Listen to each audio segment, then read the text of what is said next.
Hay paisajes donde las turbinas eólicas ya son parte del fondo. Se ven desde la ventana de la cocina, el camino al colegio o la playa. Y hay otros donde el viento siempre ha estado, pero las infraestructuras son nuevas. En ambos casos aparecen a la vez expectativas y conflictos. Esto es Vientos Cruzados, historia de viento, energía y territorio.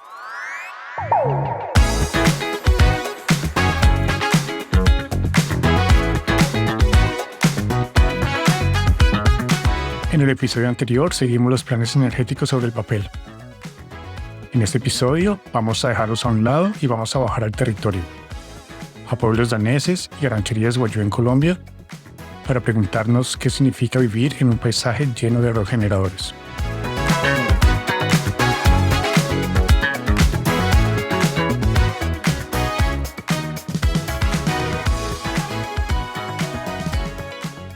Si nos acercamos hoy a Dinamarca, muchos imaginan el país como un mar de turbinas blancas entre campos verdes. En parte es así, pero detrás de esa postal hay historias muy distintas de relación entre proyectos y comunidades. En el primer episodio contamos cómo muchos de los primeros aerogeneradores en tierra eran propiedades de cooperativas locales o de grupos de agricultores, y cómo esa participación en la propiedad ayudó a construir legitimidad alrededor del viento. No era solo la turbina eólica, era también la turbina eólica del pueblo. Con el tiempo, el paisaje fue cambiando. Las máquinas crecieron, torres por encima de los 80 o 100 metros, palas visibles desde kilómetros, ruido más perceptible, sombras móviles sobre los campos. Turbinas que se ven desde la cocina, la sala o el camino al colegio. Al mismo tiempo, la propiedad se fue concentrando en empresas energéticas más grandes y en compañías eléctricas con sede lejos de allí. En muchas zonas, las nuevas turbinas ya no eran de la cooperativa, sino de esquemas donde la propiedad local jugaba un papel muy pequeño. Hoy, solo una parte de los proyectos eólicos pertenece directamente a ciudadanos o municipios. Esa combinación, máquinas grandes y propiedad más lejana, encendió nuevas resistencias. Aparecieron movimientos locales diciendo «ya no más», y personas preocupadas por el paisaje y por el valor de sus viviendas. En ese malestar se mezclaron argumentos ambientales y muy cotidianos. El ruido, las sombras, la muerte de aves y la sensación de que un paisaje agrícola o costero cambiaba de golpe sin que quienes vivían ahí hayan tenido mucho que decir. La respuesta política danesa fue intentar poner reglas a esa convivencia porque los conflictos se volvían cada vez más visibles. Se aprobaron normas que obligan a los promotores a ofrecer una parte de las acciones a los vecinos que viven cerca de los proyectos y indemnizar a los propietarios si sus casas pierden valor por la cercanía de las turbinas. Al mismo tiempo, se reforzaron los procesos de consulta local en la planificación municipal de la energía eólica, con periodos formales de alegaciones y audiencias públicas antes de autorizar nuevos parques. De ahí salió el primer conjunto de herramientas para negociar la presencia de turbinas: participación en la propiedad, compensaciones económicas y espacios formales para que las comunidades pudieran opinar. Nada de esto eliminó el conflicto. Todavía hay proyectos que se frenan por oposición local y personas que sienten que el paisaje ha cambiado demasiado rápido. Y esas herramientas han beneficiado más a quienes ya eran propietarios de viviendas o tierras cerca de los parques. Aún así, han servido para construir un repertorio compartido entre Estado, empresas y comunidades que no resuelve todos los desacuerdos, pero sí ofrece un lenguaje común para discutir dónde y cómo poner nuevas turbinas.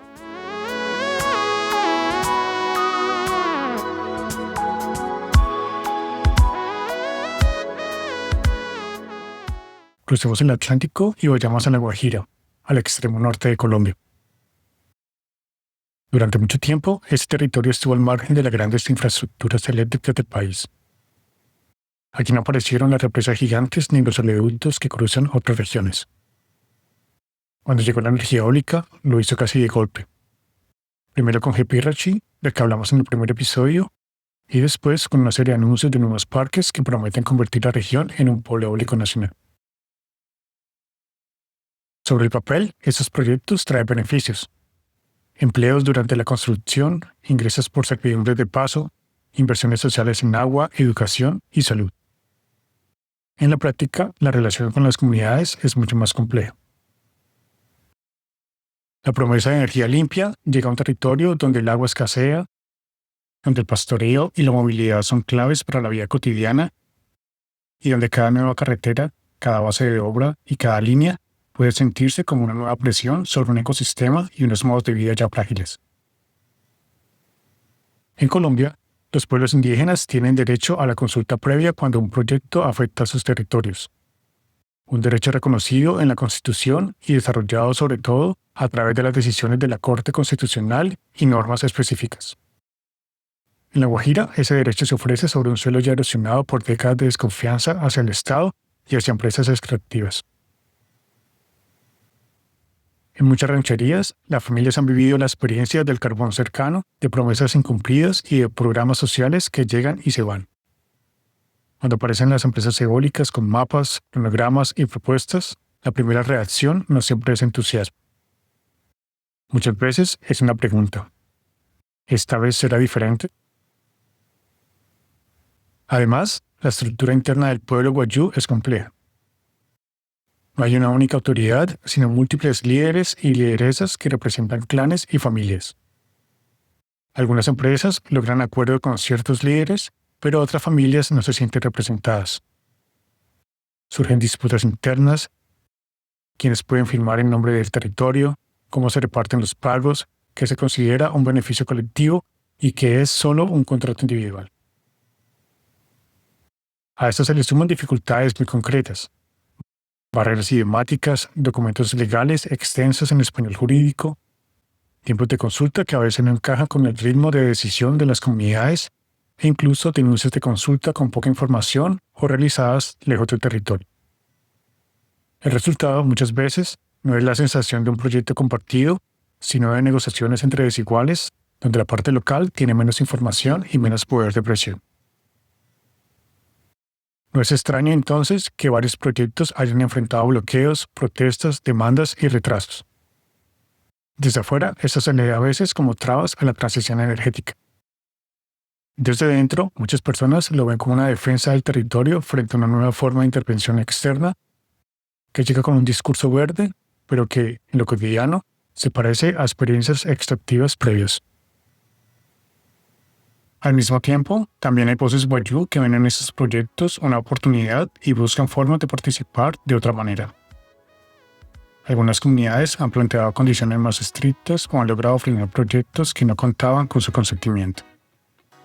Otras exploran la posibilidad de participar como socias o de impulsar comunidades energéticas propias, siempre que haya reglas claras, acompañamiento técnico independiente y beneficios que se sientan justos.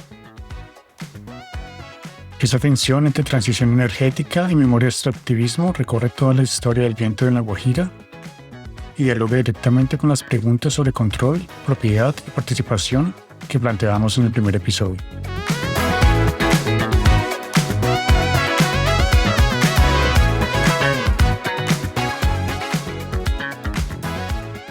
Si cruzamos estos paisajes de turbinas eólicas, aparecen similitudes y diferencias claras. En ambos casos, la eólica entra en territorios rurales que ya tenían su identidad, sus paisajes y sus formas de organización, y los proyectos reconfiguran relaciones de poder y expectativas sobre el futuro.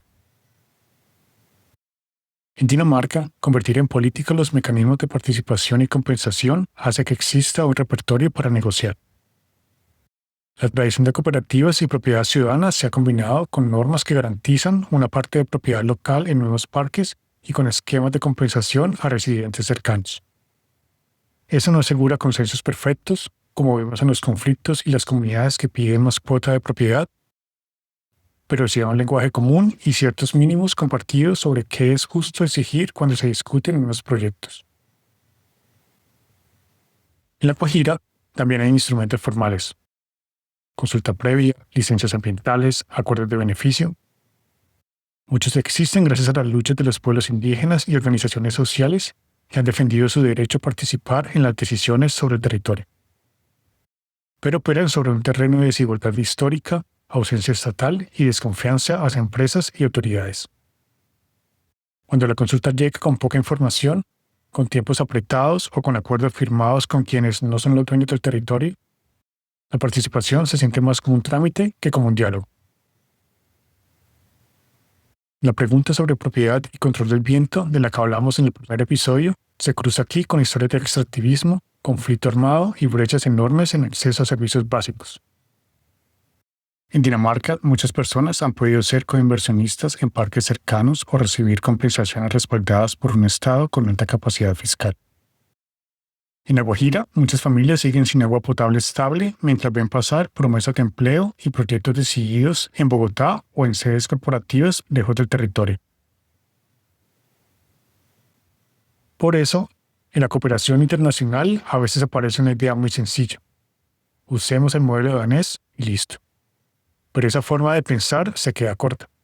Ese modelo se construyó en un contexto con menos desigualdad interna y sin una historia reciente de megaproyectos extractivos como los del carbón en La Guajira. Cuando la historia del territorio incluye todo eso, la conversación sobre turbinas no puede empezar en el mismo punto ni usar las mismas herramientas sin adaptarlas. La comparación sugiere algo más profundo. El territorio no es un lienzo vacío donde ponemos aerogeneradores. Es un espacio lleno de memorias, heridas, expectativas y proyectos de vida. Si el diseño de la transición eólica no incorpora esa dimensión desde el principio, los conflictos no son un accidente, sino una consecuencia previsible. Y si no tomamos en serio lo que está en juego en esos territorios, las respuestas a preguntas como ¿quién decide sobre el viento? Se quedarán en el papel y no en la experiencia cotidiana de la gente que vive bajo las turbinas.